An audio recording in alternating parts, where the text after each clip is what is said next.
Welcome to Kenton's videos. Enjoy the video. In this video, I will explain how to open your Mazda CX-3 key fob. First, you'll need to find the small release button on the back of the fob. You will also need a small, flathead screwdriver.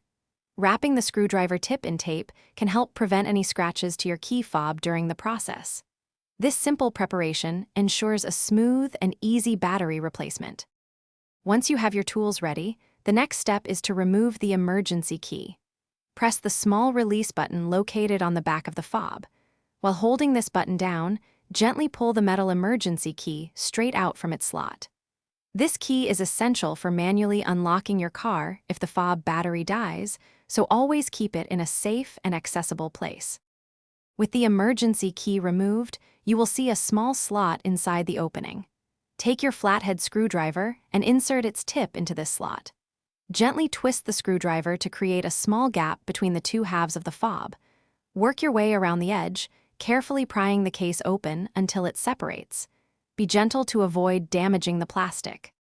Inside, you'll find the old battery. Note its orientation, usually with the positive side facing up.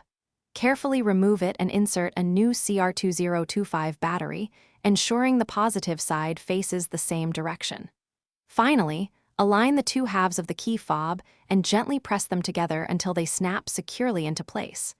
Reinsert your emergency key and you're all set. Thanks for watching. Consider subscribing if we helped you.